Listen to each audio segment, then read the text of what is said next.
मेरा नाम पूजा है। मैं दिल्ली में अपने माता पिता के साथ रहती थी। मेरी दो बहन और थी जो कि मुझसे बड़ी थी और जिनकी शादी हो चुकी थी। मैंने बीएड कर लिया था और अब मेरे माता पिता को मेरे रिश्ते की तलाश थी, लेकिन अभी मुझे और पढ़ना था। मैंने अपने पिता से कहा कि पिताजी, अभी मेरी शादी ना करें, अभी मुझे और पढ़ने दो। लेकिन मेरे पिताजी की तबीयत खराब रहती थी और उनको अपनी जिंदगी का कोई भरोसा नहीं था, जिस वजह से वो चाहते थे कि अपने जीते जी वो मेरी शादी कर दें।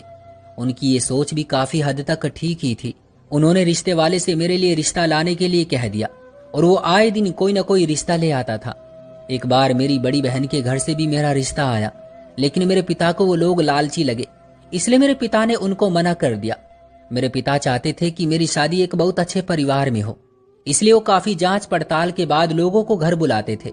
इस बीच पिताजी के बिजनेस पार्टनर ने उन्हें धोखा दे दिया और मेरे पिता को बिजनेस में बहुत ज्यादा घाटा हो गया, जिसकी वजह से उन्हें दिल का दौरा पड़ा। एक दिन अस्पताल में मेरे पिता के दोस्त उनसे मिलने आए। न जाने इनमें क्या बात हुई कि अगले ही दिन मेरे पिता ने अपने दोस्त के बेटे से मेरा रिश्ता पक्का कर दिया। वो लोग अच्छे परिवार से थे। मेरे पति का नाम रवि था। वो एक अच्छा व्यक्ति था और मेरी अच्छी देखभाल करता और हम अक्सर बाहर घूमने भी जाते थे। मेरी सास का व्यवहार भी मेरे प्रति अच्छा था। मेरी शादी को 2 महीने ही हुए थे और मेरे पिता की मृत्यु हो गई।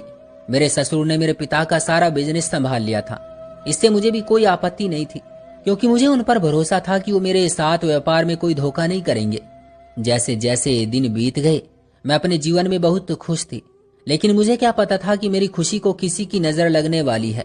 अब मेरी शादी को 1 साल ही हुआ था कि मेरी सास ने बच्चों का अनुरोध शुरू कर दिया। कहने लगी कि तुम्हारी शादी को 1 साल हो गया है और अब तक तो तुम्हें खुशखबरी सुना देनी चाहिए थी। मैं ये सुनकर हैरान रह गई और मैंने बोला कि ये सब तो ईश्वर का आशीर्वाद होता है, वो जब चाहे दे दे। खैर, ये सुनकर उस वक्त तो मेरी सास चुप हो गई, लेकिन दिन प्रतिदिन उसकी मांग बढ़ती गई और उसका व्यवहार मुझसे खराब होता गया। वो हर दिन बच्चे ना होने के लिए मुझे ताने मारती, कभी बांझ कहती और कभी घर से निकालने की धमकी देती थी। मैं चुपचाप ये सब सहती रहती, क्योंकि ये बात अभी तक मेरे पति तक नहीं पहुंची थी। लेकिन कब तक ये बात रवि से छुपी रह सकती थी। अब मेरी सास ने रवि के कानों में भी ये बात डालनी शुरू कर दी कि तुम्हारी पत्नी तुम्हें बच्चों की खुशी नहीं दे सकती। उस समय हमारी शादी को 2.5 साल बीत चुके थे। शुरुआत में तो मेरा पति अपनी माँ की बातों में नहीं आता था, लेकिन अब मुझे लगने लगा था कि वो भी अब बाप बनना चाहता है। मैं बहुत ज्यादा परेशान थी और मेरी सास पर तो दादी बनने का भूत सवार था। वो मुझे जबरदस्ती डॉक्टर के पास ले जाती तो कभी किसी वैद्य के पास ले जाती, लेकिन इतना कुछ करने के बाद भी मेरे बच्चे नहीं हो रहे थे। अब मैं रोज डॉक्टर और वैद्य के पास जा जाकर परेशान हो गई थी, लेकिन फिर भी मैं ये सब कुछ चुपचाप करती रहती ताकि मेरा घर बचा रहे। फिर मैंने एक दिन अपनी माँ को ये सारी बात बताई तो मेरी माँ ने मुझे और मेरे पति को टेस्ट कराने की सलाह दी। जब मैंने अपने पति को टेस्ट कराने के लिए कहा तो वो मुझसे नाराज हो गए और मुझ पर गुस्सा करने लगे। मैंने रवि को बहुत समझाया और वो डॉक्टर के पास जाने को तैयार हो गए। हमने टेस्ट कराए और हम घर आ गए। मैंने घर आकर ईश्वर से बहुत प्रार्थना की कि मुझे बच्चा हो जाए। मैंने सोचा सब ठीक हो जाएगा, आज नहीं तो कल मेरी भी सुनी जाएगी। मुझे नहीं पता था कि मेरे साथ क्या होने वाला है। मेरी सास को टेस्ट का परिणाम जानने की बहुत बेचैनी थी। 3 दिन बाद ही वो खुद से अस्पताल जाकर मेरी रिपोर्ट ले आई। जैसे ही वो घर आई तो उसने मेरे मुंह पर रिपोर्ट मारी और कहा, देखो अपनी रिपोर्ट, तुम मेरे बेटे को पिता बनने का सुख नहीं दे सकती। तुम एक बांझ और बेकार औरत हो। मैं सदमे में डगमगा गई। मैं सचमुच में बांझ थी। मुझे विश्वास नहीं हो रहा था और मैं रोते हुए कमरे में चली गई। मेरी सास को अब मुझे और अधिक प्रताड़ित करने का मौका मिल गया था। मेरे पति ने भी अब मुझसे मुंह मोड़ लिया था। मेरी सास रवि का पुनर्विवाह और मुझे तलाक दिलाने की तैयारी करने लगी और उसने कुछ ही दिनों में लड़की भी ढूंढ ली। कम से कम मुझे अपने पति से ये उम्मीद नहीं थी। वो मुझसे बहुत प्यार करता था। वो अब ऐसा क्यों कर रहा था, मुझे कुछ समझ नहीं आ रहा था। एक दिन मेरे ससुर मेरी सास से बात कर रहे थे और मैंने उन्हें ये कहते हुए सुना कि हम अभी पूजा से तलाक नहीं ले सकते और ना ही उसको घर से निकाल सकते, क्योंकि उसका बिजनेस अभी हम संभाल रहे हैं। जब उसका सारा कारोबार पूरी तरह से हमारे नाम हो जाएगा तो उसे घर से निकाल देंगे। मेरे ससुर कहने लगे कि मैंने रवि से भी बात की थी, वो भी यही बात कह रहा था कि जब पूजा का सारा बिजनेस हमारे नाम हो जाएगा तो मैं उससे तलाक ले लूंगा। ये सुनकर मेरा दिल टूट गया।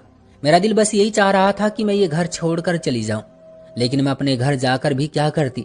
मेरी दूसरी शादी भी नहीं हो सकती थी क्योंकि मैं बांझ थी। जब मेरी माँ को मेरी पूरी स्थिति के बारे में पता चला तो उन्होंने भी मुझे वहीं रहने को कहा। और कहने लगी कि तुम्हें दुनिया स्वीकार नहीं करेगी, अब तुम्हारा जीना मरना वही है। इसलिए मैं चुप करके वहीं रहने लगी और मैंने धीरे धीरे अपने बिजनेस के बारे में जानकारी लेना शुरू कर दी। और अब मैंने फैसला कर लिया था कि मैं अपना पूरा काम खुद संभालूंगी और अपने आप को अलग कर लूंगी। कुछ दिन बाद मैंने उससे तलाक लिया और अलग हो गई। फिर रवि ने भी दूसरी शादी कर ली। वो लड़की मेरी ही उम्र की थी और देखने में बहुत मासूम लगती थी, लेकिन न जाने मुझे उससे जलन क्यों होती थी, इसलिए मैं उसको देखना भी पसंद नहीं करती थी। कुछ महीने बाद वो सब मुझे एक होटल में पार्टी करते दिखे। मैंने देखा कि वो लड़की प्रेग्नेंट थी। शायद कुछ दिन बाद रवि बाप बनने वाला था, लेकिन सिर्फ नाम का, क्योंकि मैं रवि से अलग होने के बाद उसी डॉक्टर से मिली थी जहां मैंने और रवि ने टेस्ट कराए थे। तो डॉक्टर ने मुझे बताया था कि प्रॉब्लम रवि के अंदर है, मेरे अंदर नहीं, बल्कि मैं बिल्कुल ठीक थी। लेकिन मेरी सास ने मुझसे झूठ क्यों बोला था? खैर जो भी था, अब मुझे सच्चाई से पर्दा उठाना था। मैंने रवि की दूसरी पत्नी की निगरानी करनी शुरू कर दी। कुछ दिन बाद मैंने उस लड़की को एक लड़के के साथ होटल में बैठे देखा, जो एक दूसरे का हाथ पकड़कर बैठे थे, और कुछ देर बाद ही वो दोनों होटल के रूम में दिखे। मुझे उन पर शक हुआ। ये देखकर मुझे गुस्सा भी आया, लेकिन फिर मुझे मेरे साथ हुई क्रूरता भी याद आ गई। फिर क्या था, मैंने मन में बदला लेने की ठान ली और रवि को फोन करके अपने ऑफिस बुला लिया। मेरा नाम फोन पर सुनकर उसे बहुत हैरानी हुई, लेकिन फिर भी वो मुझसे मिलने मेरे ऑफिस आ गया। मैंने उसकी रिपोर्ट उसके मुंह पर मारी और उसको बताया कि कमियां मेरे अंदर नहीं बल्कि उसके अंदर है। उसने देखा तो वो दंग रह गया, उसके पैरों तले से जमीन खिसक गई। वो बोलने लगा कि अगर मेरे अंदर कोई कमी है तो मेरी पत्नी प्रेग्नेंट कैसे हो सकती है। फिर मैंने उसको उस लड़के के साथ उसकी पत्नी की फोटो दिखाई और बोली, वो बच्चा तुम्हारा नहीं बल्कि उसका है। ये देखकर उसे और भी धक्का लगा। वो तुरंत अपनी रिपोर्ट लेकर डॉक्टर के पास भागा और उसने टेस्ट कराए, लेकिन रिजल्ट फिर भी वही था। रवि इस सदमे को बर्दाश्त नहीं कर पाया और हॉस्पिटल में ही चक्कर खाकर गिर गया। जब रवि के माता पिता को इस बात का पता चला तो रवि की मां ने मुझसे माफी मांगी और मेरे पैरों में गिरकर मुझे बताया कि मैंने रवि की टेस्ट रिपोर्ट को तुमसे छुपा लिया था और तुम्हारी रिपोर्ट बदल दी थी, क्योंकि मुझे रवि की दूसरी शादी जो करनी थी। तुम्हारे अंदर कोई कमी नहीं थी। फिर बोलने लगी कि तुम रवि को छोड़कर मत जाओ और फिर से शादी कर लो। मैंने मना किया और अपने घर आ गई। कुछ दिन बाद मेरी मां ने मेरी दूसरी शादी करने की जिद की, लेकिन मेरा मर्दों से विश्वास उठ गया था। मगर मां की जिद के आगे मैं हार गई और मेरी मां ने मेरी शादी दूर के रिश्तेदारों में कर दी। लेकिन मेरे दूसरे पति ने मुझे प्यार से बताया कि दुनिया में सभी मर्द एक जैसे नहीं होते और अब हम दोनों मेरा पूरा बिजनेस देखते हैं और अपनी जिंदगी में बहुत खुश हैं। दोस्तों, ये थी हमारी आज की कहानी। उम्मीद करते हैं कि आपको पसंद आई होगी। वीडियो को लाइक करके चैनल को सब्सक्राइब कर लीजिएगा ताकि आने वाली वीडियो आपको तुरंत मिले। मुझे दीजिए अगली वीडियो तक इजाजत। तब तक के लिए धन्यवाद।